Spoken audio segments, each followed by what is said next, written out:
Today we're going to look at linear functions in the context of some real-world situations. We're still going to use the same form that we used for both tables and graphs, which is y equals the rate of change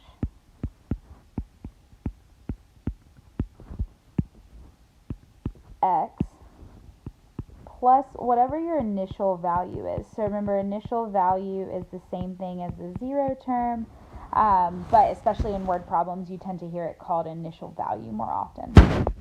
So take a second, pause if you need to, and jot down anything from this word problem that you think looks important. Jelani and Marcus are running a race against each other. Because Jelani isn't as fast as Marcus, Jelani gets a 50-foot head start, and he can run at a speed of 12 feet per second. Marcus starts at the starting line, and he can run at a speed of 16 feet per second. So we've got two different people here. We've got Jelani, and then we've got Marcus. And we want to write an equation for each of them. It's going to be our first task. So let's start with Jelani. As I'm kind of skimming through my problem, I see this information about Jelani. Jelani gets a 50-foot head start, and he can run at a speed of 12 feet per second. That slash means feet per second. So we've got to pick out in that sentence, something needs to give us a rate of change, and something needs to give us our initial value. So rate of change, speed is a really common example of a rate, right? It's telling you how fast you're going. So in this case, he can run at a speed of 12 feet per second. That's going to be my rate of change. And for Jelani got a 50-foot head start. So he starts already 50 feet further than Marcus. And so if that's what's happening at the very beginning of the race, he's jumping that 50-foot head start, that amount is going to be my initial value. So in writing our equation for Jelani, it's going to be y equals 12x plus 50. Now we want to write an equation for Marcus. So I'm going to go back and skim through. It says Marcus starts at the starting line, so no head start for him, but he runs at a speed of 16 feet per second. So again, my speed there, 16 feet per second, that's going to be my rate of change for Marcus. And if he's starting at the starting line, that's going to have an initial value of 0. He doesn't get that jump start that Jelani got. So if we write that out, we would write y equals 16x plus 0. So now, of course, we know that plus 0 doesn't make a difference. So you could also write this one, shorten it a little bit as y equals just 16x. When we add 0, it has no impact on our values. So now we have an equation for each guy, and we want to answer some questions. So the first question it asks us is, what is Jelani's distance at 10 seconds? So probably back before we did this, we should have defined some variables for this problem. So when we do a word problem, a lot of times we want to make it very clear what different letters represent. And in this case, our y is the distance they have traveled in feet. And our x is the time that it takes them. So that's going to be time, and we were measuring in seconds. And that information I'm getting from all of my distances were measured in feet, and my speeds were all in seconds.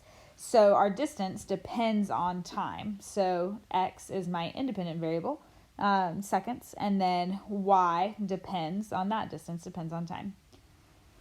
So if I want to know Jelani's distance at 10 seconds, that's an x value, which means in Jelani's equation, I'm going to replace the x with that number, with 10 in this case. And now this one is pretty nice to solve because the y is already by itself. So 12 times 10 is 120. We're following order of operations, is why we do multiplication first. And then we add 50.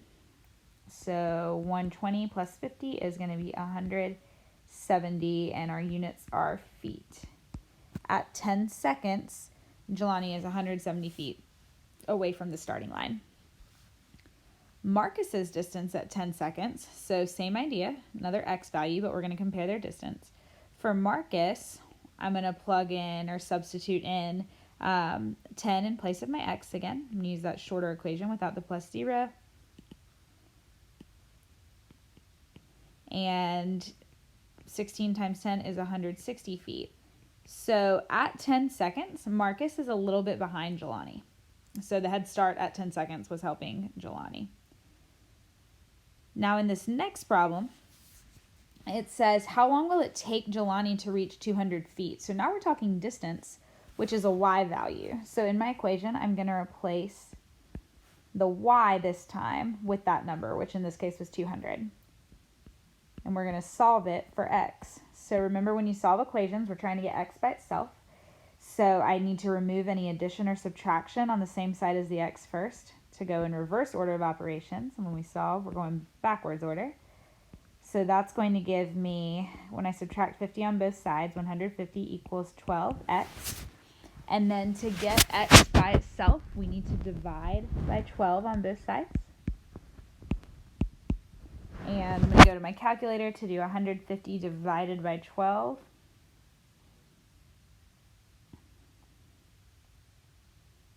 Which is 12.5. So what that tells us is it would take Jelani 12.5 seconds to reach 200 feet.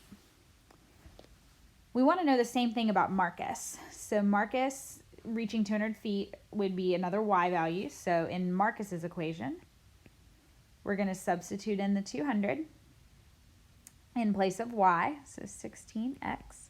This one's a little bit easier to solve. All we have to do is divide by 16. And 200 divided by 16 is also 12.5. So when they get to that 12.5 seconds, what that tells us is that 12.5 seconds, they are now even with each other.